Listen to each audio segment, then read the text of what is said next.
कि मैं इतना छोटा सपना लेके नहीं आया हूँ। मैं सुप्रीम कोर्ट में वकालत कर रहा था और अभी भी चल ही रहा है। तो मेरा इतना विधायक का इतना छोटा सपना नहीं है मेरा कि मैं विधायक बन जाऊँ, क्योंकि हम लोग उससे बड़े प्रोफ़ाइल पे काम कर रहे हैं ऑलरेडी।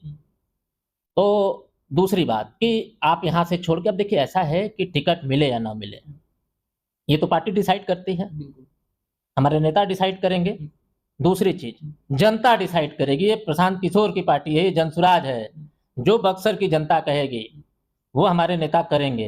ये क्योंकि प्रशांत जी भी यहीं के बेटा हैं। उनके father doctor Shrikant Pandey ji one of the best doctor from Buxar. तो यहाँ बक्सर की जनता अब तय करेगी, बक्सर की जनता चाहेगी कि अभिषेक पांडे जी काबिल हैं। नमस्कार, स्वागत है। आप देख रहे हैं बक्सर ऑनलाइन न्यूज और मैं हूं आपके साथ गुलशन सिंह। आगामी दिनों में बिहार विधानसभा चुनाव होने वाला है, जिसको लेकर के राजनीतिक हलचलें भी तेज हो गई है। कई सारे कार्यकर्ता और नेता विभिन्न दलों के अपने अपने क्षेत्र में मतदाताओं के बीच जाकर के अपने पार्टी, अपने दल के बारे में मतदाताओं को रिझाने का प्रयास शुरू कर दिए हैं।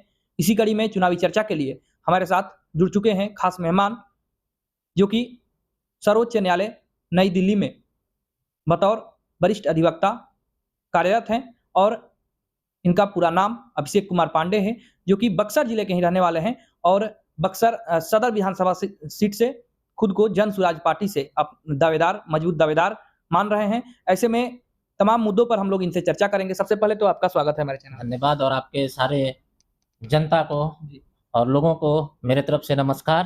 अभिषेक जी, आपसे जानना चाहेंगे कि आप सुप्रीम कोर्ट में अधिवक्ता है, जैसा कि हम लोगों ने जानकारी आपके बारे में ली है। तो बक्सर जिले के ही आप रहने वाले हैं, किस गांव से हैं? आपकी प्रारंभिक शिक्षा दीक्षा कहाँ से हुई है? ऐसा है कि मेरा गांव पड़ता है मानिकपुर जी और मेरा ननिहाल है तिवारीपुर। अच्छा। तो पिताजी मेरे बाहर नौकरी में थे, तो हम लोगों ने मेरी स्कूलिंग हुई पलामू झारखंड से और मेरा ग्रेजुएशन जो हुआ वो डीएवी कॉलेज कानपुर से हुआ, जहाँ से अटल जी और रामनाथ कोविंद पढ़े हैं। अच्छा। तो मैं उसी कॉलेज से पास आउट हूँ और मैंने एलएलबी किया रांची से, एलएलएम किया रांची से। तो मास्टर डिग्री है लॉ में। तो मैंने फिर अपना सुप्रीम कोर्ट में वकालत शुरू किया और वकालत कर रहा था। और जब मैंने देखा कि हमारे प्रशांत किशोर जी पदयात्रा कर रहे हैं, तो मुझे भी लगा कि क्यों ना उनको जो है सहयोग किया जाए, उनके साथ मिलकर बक्सर को विकसित किया जाए। क्योंकि अभी तक जो है बक्सर जिस मुकाम पे होना चाहिए, चाहे वो धार्मिक विचार पे हो या वो कार्य क्षेत्र में आगे बढ़ने की बातें हो, बक्सर का देखिए जब से बिहार अलग हुआ बंगाल से और आप उत्तर प्रदेश को भी देख लीजिए, बिहार को भी देख लीजिए, तो बक्सर का जिस हिसाब से ग्रोथ होना चाहिए था वो नहीं हो पाया। इसका कारण दो है। पहला कारण ये है कि यहाँ पे मैक्सिमम टाइम पर बाहर के लोग आके चुनाव लड़े। आप देखे होंगे, आप लोकसभा का भी उठा लीजिए और विधानसभा में भी आपको बक्सर का लोकल प्रत्याशी यहाँ से उसको मौका ही नहीं मिलता है चुनाव लड़ने के लिए। और सत्य ये बात बता दूं आपको कि मान लेते हैं आपके घर की प्रॉब्लम है, तो आपके माँ को क्या दर्द है वो आपसे ज्यादा किसी को नहीं पता होगा। बाहरी लोग आएंगे, पूछ के हालचाल चले जाएंगे। असली दर्द परिवार का उसके बेटा बेटी को ही पता होता है। तो जो बक्सर के लोग होंगे उनको असली दर्द पता होगा कि बक्सर में क्या क्या समस्याएं हैं। तो ये आपका विजन क्या है?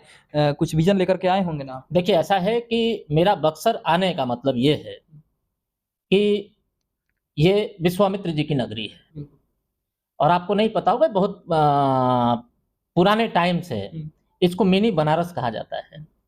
और आप यहाँ की दुर्दशा देखिए, आप बक्सर के लोगों का तो मैं देखता हूँ कि जन्म जब होती है किसी की भी, तो अस्पताल में, या पहले तो घर में होता तब अस्पताल में होती है। आज आप सरकारी अस्पतालों का दुर्दशा देख लीजिए। और जब मृत्यु होता है तो आदमी शमशान घाट जाता है। आप चरितन वन घाट की स्थिति देख लीजिए। तो बक्सर के लोगों का तो जन्म से लेके मृत्यु तक जो है वो संघर्ष ही कर रहे हैं बेचारे। तो मेरा ये मानना है कि बक्सर का विकास करना है। ये विश्वामित्र की नगरी है, राम जी की शिक्षा दीक्षा यहाँ से हुई और यहाँ पे एक भी विश्वविद्यालय नहीं है। लोगों बच्चों को आना जाना पड़ता है इसके लिए। यस, वही मैं बोल रहा हूँ कि आपको बक्सर को जहाँ राम जी पढ़े, और राम जी की जहाँ से पढ़े वहाँ कोई एक विश्वविद्यालय नहीं है। बहुत ताज्जुब की बात है। दूसरी चीज़, आप अस्पताल देख लीजिए, प्राइमरी अस्पतालों की क्या स्थिति है, वहाँ कोई डॉक्टर नहीं बैठते हैं। मेरे ही गाँव में एक अस्पताल मेरे पूर्वजों द्वारा ज़मीन दान दिया गया था।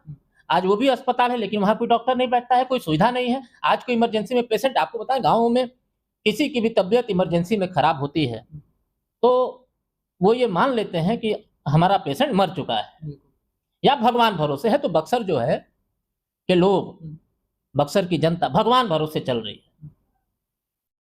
तो आप चाहते हैं, बदलाव चाहते हैं? नहीं, एकदम बदलाव चाहते हैं, क्योंकि मैं यहाँ का बेटा हूँ। मेरे पीढ़ी दर पीढ़ी लोग यहीं से जुड़े रहे। मानिकपुर हम लोग की ज़मींदारी थी, और उस समय पे आप मानिकपुर हाई स्कूल का नाम सुने होंगे। उस समय मेरे ग्रैंडफ़ादर, ग्रेट ग्रैंडफ़ादर लोगों ने यहाँ के विकास के लिए सोचा। वहाँ पे अस्पताल था, आज भी जो है वहाँ पे अपना स्कूल है, वहाँ पे संस्कृत विद्यालय था। तो वहाँ के लोगों के लिए हमारे ग्रेट ग्रैंडफ़ादर लोगों ने किया। तो अब एज़ अ जनरेशन मेरी भी रिस्पॉन्सिबिलिटी बनती है कि मैं बक्सर के लोगों के लिए करूँ। लेकिन बक्सर के लोगों के बीच में एक ऐसा भी सवाल है, चूँकि बहुत सारे प्रत्याशी जो हैं, प्रत्याशियों का पोस्टर बैनर शहर में दिखना शुरू हो गया है चुनाव आने के बाद। तो लोग आपसे भी पूछेंगे कि अभिषेक जी, आप इतने दिनों से कहाँ थे, अब आपको बक्सर के प्रति दर्द छुपा है? ऐसा है कि मेरी उम्र 35 साल है, ठीक है? आदमी बचपन में अपनी पढ़ाई करता है। पढ़ाई करने के बाद वो अपने प्रोफ़ेशन को सेटल करने में लगता है। फिर उसकी शादी होती है, ठीक है? फिर आदमी जब अपनी सेटल कर जाता है, तो आदमी अपने गाँव के लिए, अपने क्षेत्र के लिए सोचता है। तो अब हम सेटल नहीं हुए होते और यहाँ आके घूम रहे होते, तो हम क्या कल्याण कर पाते बक्सर का? तो पहले अपने आप को भी सेटल करना ज़रूरी था। और ऐसा नहीं है कि मैं कोई 70 साल में आफ्टर रिटायरमेंट कोई सरकारी नौकरी से रिटायर करने के बाद आया हूँ, तो आप ये प्रश्न कर सकते थे कि आप पहले क्यों नहीं सोचे जब नौकरी में थे? तो मैं तो 35 वर्ष की उम्र में मैं बक्सर की जनता का सेवा करने आया हूँ। तो और ये सही मौका है, क्योंकि देखिए हम भी मध्य वर्गीय परिवार से आते हैं। पहले ज़मींदारी थी, ठीक है? अब तो ज़मींदारी है नहीं। तो आज हम लोग को मेहनत करना है और कमाना है और पेट भरना है। तो पहले अपने आदमी, कोई भी लड़का, मैं बक्सर के बच्चों को भी यही कहूँगा कि पहले अपने करियर को सेटल करना है, उसके बाद लोक सेवा करना है।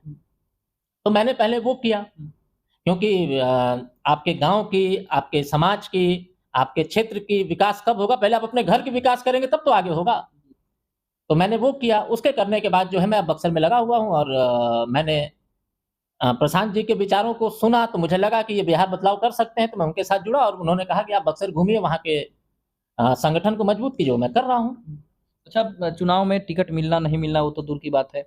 संजोग से मिल भी सकता है आपको, आप विधायक भी बन सकते हैं, नहीं भी मिल सकता है। तो क्या लोगों का ये भी सवाल है कि क्या अभिषेक जी हमारे बीच में बने रहेंगे इसी तरीके से जिस तरीके से चुनाव से पहले आप सक्रिय हैं? ऐसा है कि मैं इतना छोटा सपना लेके नहीं आया हूँ। मैं सुप्रीम कोर्ट में वकालत कर रहा था और अभी भी चल ही रहा है। तो मेरा इतना विधायक का इतना छोटा सपना नहीं है मेरा कि मैं विधायक बन जाऊँ, क्योंकि हम लोग उससे बड़े प्रोफ़ाइल पे काम कर रहे हैं ऑलरेडी।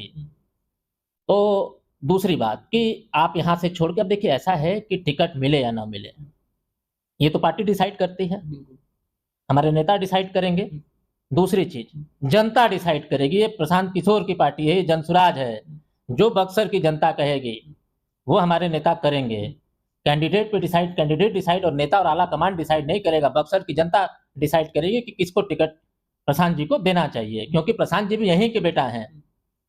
उनके father doctor Shrikant Pandey ji one of the best doctor from Buxar. तो यहाँ बक्सर की जनता अब तय करेगी। बक्सर की जनता चाहेगी कि अभिषेक पांडे जी काबिल हैं। लेकिन आपसे एक और बात हम कहेंगे बक्सर के जनता के तरफ से, या फिर मतलब मान लीजिए हम भी बक्सर के हैं, तो प्रशांत किशोर जी बहुत जाने माने व्यक्तित्व हैं, पूरे देश में उनका नाम है, विदेशों में भी नाम है, बहुत बड़े लेवल पर वो काम भी कर चुके हैं, और अभी उनका पार्टी जो है बढ़िया लड़ाई भी लड़ रही है। लेकिन आपने कहा कि बक्सर के वो हैं, उनके पिताजी बेस्ट डॉक्टर थे। प्रशांत जी जिस लेवल पर रह चुके हैं, उस दौरान उन्होंने बक्सर के लिए, लोगों के ऐसा कहना है कि बक्सर के लिए उन्होंने कुछ नहीं किया, तो फिर उनके पार्टी के लिए हम लोग क्यों करेंगे? ऐसा है कि प्रशांत किशोर जी पहले अपनी सर्विसेज देते थे पार्टी को। आज 2014 में भाजपा आई, तो उसमें योगदान था प्रशांत जी का भी, जनसुराज का भी। प्रशांत जी ने टीएमसी को भी अपनी सर्विसेज दी, नीतीश कुमार के भी साथ थे। तो देखिए, जब आदमी अपने प्रोफेशनल कैरियर में होता है तो वो अपनी सर्विसेज देता है और उसका वो पैसा लेता है। तो उन्होंने अपना फी लिया और उन्होंने अपना सर्विसेज दिया। तो जब आदमी अपना काम करता है, आप किसी के यहाँ नौकरी कर रहे होते हैं या काम कर रहे होते हैं या अपनी सर्विसेज दे रहे होते हैं, तो वहाँ पे आप अपने लोगों की बात नहीं रख सकते हैं। लेकिन पार्टी जब से बनी है, इनका पार्टी को मूर्त रूप दिया गया है, जब से पार्टी मूल रूप में आ चुकी है, उसके बाद से भी तो दौरा नहीं किए हैं अपने। नहीं, अभी रामगढ़ में बाई इलेक्शन में खूब दौरा किया। बक्सर में नहीं। नहीं, ऐसा है कि अभी क्योंकि उनको पूरा बिहार बनाने की जिम्मेदारी है और बिहार में एक जिला तो बक्सर नहीं है, 243 जिला है और उनको सारे सीट पे चुनाव लड़ना है। तो अभी जरूरी है, हमको लगता है कि प्रशांत जी आएंगे और यहाँ अपनी बातों को रखेंगे। तो ये कहना एकदम ही गलत है कि प्रशांत जी का बक्सर के बेटा है। ऐसा है कि जब घर मजबूत होता है तब आदमी बाहर मजबूत होता है। तो घर को तो पूछ नहीं नहीं, ऐसा नहीं है। घर के सदस्य तो नाराज है प्रशांत जी से। ऐसा है कि प्रशांत जी घर को नहीं पूछते या बक्सर को नहीं जानते तो हमारे जैसे सुप्रीम कोर्ट के वकील को यहाँ क्यों बुलाते और क्यों बोलते कि आप जाइए संगठन मजबूत कीजिए। तो हमारे नेता का अलग ही विशेष फोकस है बक्सर पर। और हमारी सरकार बनती है तो हम लोग एकदम बक्सर के लिए बहुत कुछ करेंगे। अच्छा, लोकसभा चुनाव 2024 में हुआ जी। शाहपुर के रहने वाले आनंद मिश्रा जी, जो कि ex-IPS हैं, उन्होंने यहाँ से निर्दलीय चुनाव लड़ा जी। और उस दौरान उन्होंने भाजपा को भारी नुकसान पहुंचाया। जी। भाजपा का जो यहाँ पर सीट था, एक कब्जा, उस कब्जे को छुड़वा दिया निर्दलीय लड़ने के चलते। उनका अच्छा खासा यहाँ पर वोट भी मिला। जी। और पहले कहते थे कि हमें मोदी जी ने भेजा यहाँ पर, और उसके बाद उनको बीजेपी से टिकट नहीं मिली तो उन्होंने यहाँ से निर्दलीय लड़ा। अब जो है वो जनसुराज में जुड़ करके प्रचार प्रसार कर रहे हैं, पूरे बिहार भर में घूम रहे हैं। तो क्या वो भी लड़ेंगे बक्सर से चुनाव? चूंकि चर्चाएं हैं कि बक्सर में आनंद मिश्रा भी आ सकते हैं। देखिए, ऐसा है कि जो मुझे लगता है कि जो व्यक्ति ex-IPS रहा और एक बार लोकसभा लड़ लिया, वो विधानसभा क्यों आएगा? जैसे हम ही लोग के प्रोफेशन में जो सुप्रीम कोर्ट में वकालत कर रहा हो, वो लोअर कोर्ट में क्यों प्रैक्टिस करेगा? तो ये बक्सर का कहिए दुर्भाग्य है कि एक इतना अच्छा कैंडिडेट मिला आनंद मिश्रा जी, ex-IPS थे और एनर्जेटिक, अभी यंग, और उन्होंने आसाम में बहुत अच्छा काम किया। तो बक्सर की जनता उनको मौका देती तो ये बक्सर के लिए सौभाग्य था। लेकिन ठीक है, इलेक्शन में जीत हार होती रहती है और आगे भी मौका मिलेगा क्योंकि ही अभी वो भी अभी 40-42 साल के हैं। तो अभी उनको मौका मिलेगा और बक्सर के लिए वो करेंगे। लेकिन चुनाव के दरमियान जब वो घूम रहे थे, हम लोगों से भी उन्होंने पीसी में वगैरह में कहा था, बहुत सारे सभाओं में उनके हम लोग जाते थे कवरेज के लिए। तो उस दौरान उन्होंने कहा था कि जो है यदि मैं चुनाव जीतूँ या ना जीतूँ, मैं यहाँ पर जो है कॉलेज खोलूँगा, स्कूल खोलूँगा, IPS, IAS, UPSC लेवल के जो प्रतियोगी परीक्षाएं हैं उसकी तैयारी के लिए यहाँ पर मैं कोचिंग खोलूँगा। इसके अलावा जो है ड्रोन से यहाँ के जो मरीज हैं उनको ले जाएँगे, उस तरीके से व्यवस्था मैं स्वास्थ्य को लेकर के करूँगा। और मैं चुनाव जीतूँ या ना जीतूँ, मैं चुनाव बाद भी इस तरह का कार्य करता रहूँगा। लेकिन वो चीज़ अभी तक उनका धरातल पर ऐसा है कि लोकसभा चुनाव के रिजल्ट के बाद उन्होंने जनसुराज ज्वाइन किया और पार्टी ने अलग जिम्मेदारी दे दी। बाइक रैली आप देख रहे होंगे पूरे बिहार में, वो बक्सर भी आए थे, अपने पूरा शाहपुर गए थे और बिहार के सारे जिलों में गए। तो ऐसा नहीं है कि आनंद मिश्रा जी जो है बक्सर से बाहर हैं, आज भी बक्सर में हैं। वादा किए थे लोग। नहीं, ऐसा है कि देखिए, वादा किए थे, इम्प्लीमेंट कर रहे हैं, ठीक है। थोड़ा समय लगता है किसी चीज़ों के लिए, कि उन्होंने कहा कि मैं ये करूँगा, तो आज भी देखिए वो बच्चों से मिलते हैं, बच्चों को गाइड करते हैं। आप उनके डेली इंस्टाग्राम और फेसबुक पे देखिए, मैं तो उनको पर्सनली जानता हूँ। तो वो लोगों से मिलते हैं, बच्चों को गाइड कर रहे हैं, बक्सर की एक-एक जनता के लिए खड़े हैं। आज उनके पास कोई भी फ़ोन जाता है तो आप किसी भी जनता से पूछ लीजिएगा कि उसका काम करने का वो प्रयास करते हैं। देखिए, वो कोई पोज़ीशन में तो अभी है नहीं। तो आज कोई भी व्यक्ति जब पावर में नहीं रहता है तो अपनी तरफ से प्रयास करता है। आपको कितनी उम्मीद है कि बक्सर की जनता जो है आपके साथ खड़ी रहेगी? नहीं, ऐसा है कि हमारे साथ खड़ी होने की बात ही नहीं है, बात यहाँ है हमारी जनसुराज पार्टी की। तो हमें लगता है कि प्रशांत जी बक्सर के ही हैं और मैं भी बक्सर का ही हूँ, तो हम लोग परिवर्तन लाएँगे और बक्सर की जनता हम लोग का साथ देगी। ये थे हमारे साथ सुप्रीम कोर्ट के वरिष्ठ अधिवक्ता अभिषेक कुमार पांडे, जो कि बक्सर के ही रहने वाले हैं और फिलहाल में जन सुराज से जुड़ करके जन सुराज पार्टी के लिए कार्य कर रहे हैं।